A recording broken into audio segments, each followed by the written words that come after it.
Prosperity Fundings, and what we're going to go through today is doing your due diligence specifically for Cook County, Illinois, which includes Chicago and a number of different suburban, which are south and western suburbs. So what we're going to do is hop into this. And the reason why you will probably be doing this due diligence is either because you are some type of investor into properties, or you're trying to look up your own information on your own property, or you're looking to wholesale properties. And this is the best way to do it on your own independently. And the great thing, what I like about Cook County, is all of these resources. You can find this information out for free, and you can do everything pretty much to a certain degree at home in front of a computer. So what we're going to do is start right here. I'm just using this random address because it's mostly available online, and we see that this property is in foreclosure. So we can see this address is 6427 South Aberdeen. So right here, like I said, we have several different resources that we can look the same things up, sometimes in different ways, but this is what I like, so you can kind of see where I'm going to go with this. Let me make sure. Okay, so this is on Aberdeen. So when you're on this website, you can pause just so you can capture the actual website address. You don't have to put in full information. You don't have to put in a PIN. You don't have to put in any of this information. If there is a unit number, you can do that. Zip code and things like that, you don't have to do it. But this is the proper uniform way to place the information in here. All right, so here it'll automatically give you the PIN, right? And right here, so this information gives you the tax information. So on this particular website in general, it pulls information from the treasurer's website as well as the assessor's website, right? So you're getting all of this information here. And it also pulls information from the Cook County Recorder of Deeds. So again, you can click here, right here, and go straight to the Recorder of Deeds website to further look into any of this information here, right? Or here's another website that you can go to as well, but we'll get to those and how we will research these things. So typically I start right here because it'll give me a lot of the information that I need. But in the case this is a foreclosure, it wouldn't give me a case number, right? So it just depends, for whatever reason that you are looking this information up, why you would need a case number. So again, it just depends what type of what your business is and what you're doing as to why you would need a case number. All right, so I'm just going to click on here, right? So as you see, it took me directly to one of these websites that I already have a tab open for. But let's check this out here. So if you're just looking for background things that are recorded on the property, you'll click right here. So that address is 6427 South Aberdeen. So again, with this, or you can put the PIN number in, it's easier and better if you kept it very simple when you're researching this, okay?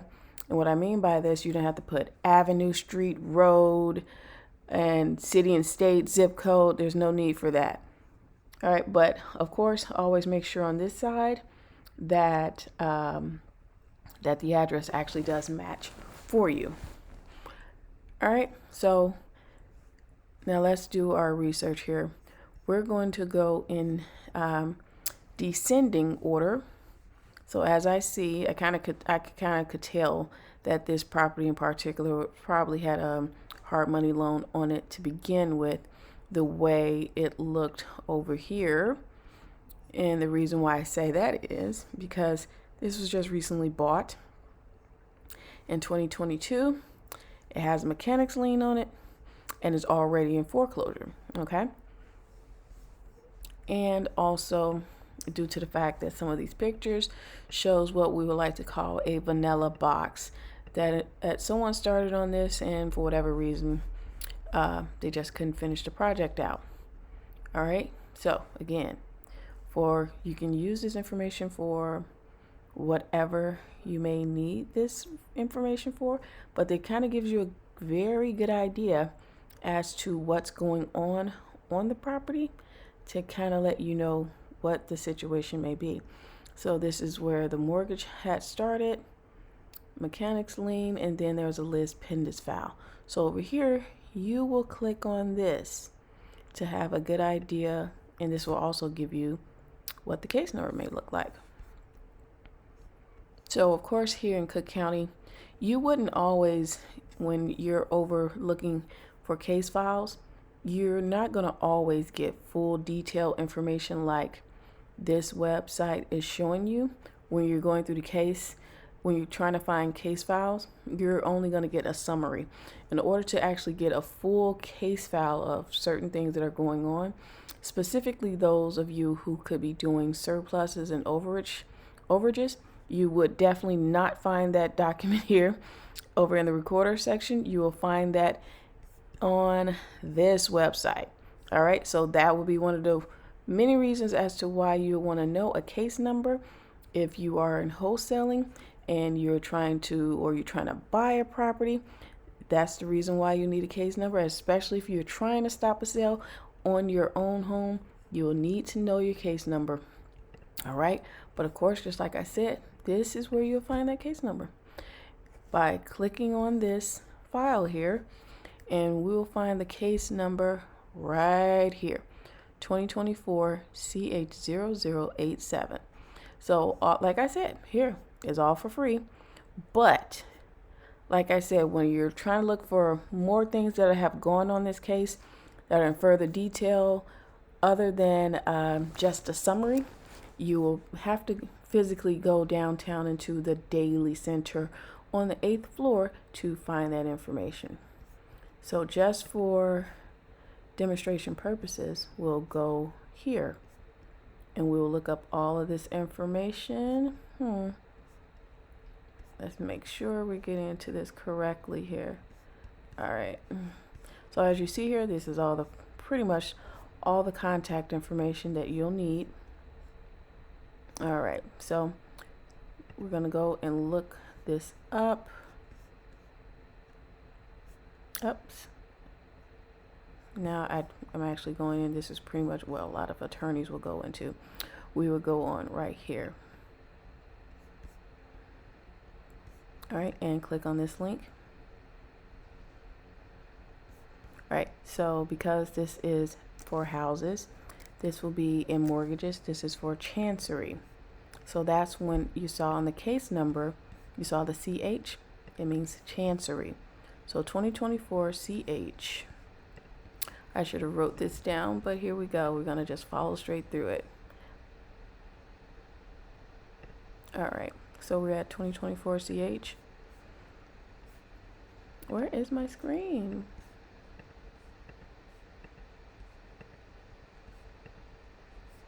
My apologies. 2024 CH 00837.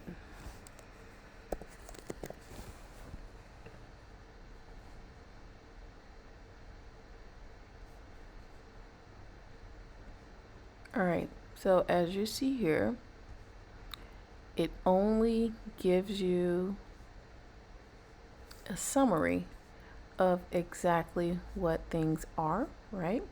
So that's the great thing about this. But so each of these, there's a file that is associated with every single date of activity, but you wouldn't be able to actually physically see the file unless, like I said, you go into the Chancery Department, which is Daily Center, downtown Chicago. There's a couple other places for Cook County where you can go to a courthouse and sometimes pull up some of these mortgage documentation. Once again, it just depends what you're looking for as to which courthouse you would go to in our suburbs. All right. So this will be the latest information. All right, so that lets you know that there's a sale that has been approved. So that kind of like gives the seller some time to actually physically sell this. If it has a court date, I mean, if it has a date or not. All right. All right. So, well, it actually looks like this had gone to auction at some point because it says a report of sale and distribution, and this sale had been approved. All right. So that's one option right here as to how you'll look that up. Right. So back to case in point. This is one direction in how you will see the taxes on a property and the history of taxes on a property in itself. All right. But this is just pretty much the basics of doing your own due diligence for a property and just by researching as to what's going on. So I'll just dive into a couple different things here. Right here, as you see, someone filed a mechanics lien. So a release, that means someone has released something from the owner. So it looks like the mechanics lien was filed in July of 2022. Then the same company released it. That means it had been paid off or some type of agreement had been met. So lis pendens, of course, foreclosure. That means you have missed usually it's 3 consecutive payments on a mortgage, and then a lis pendens is filed. So you see all this stuff because Illinois is a judicial state. All right. So right here, an assignment, that means that the lender assigned their financing contract over to another company. All right. So Finance of America assigned this over to Antler Mortgage Trust 2021. All right. And so there was a court document file of heirs of Emma and this person here. So I wouldn't get too far into that. So there seems like a couple different things that are going on with this file, but this is how you would review all of these things and how you'll, kind of get to know to how to see exactly what's going on a property, if there's still a mortgage on the property or whatnot. And so how those things are attached, it'll let you know an associated document, right? And so usually those associated documents are all found through most of this. So I do know that most of our search for Cook County, I believe it goes back maybe 20 years, 15 to 20 years for the most part, that has been digitized. So most things that you probably need will be right here in this section. But if you have any other questions, just feel free to ask. Anything else that you would like to know, or any other topic that you would want me to go over, just feel free to let me know. Thank you.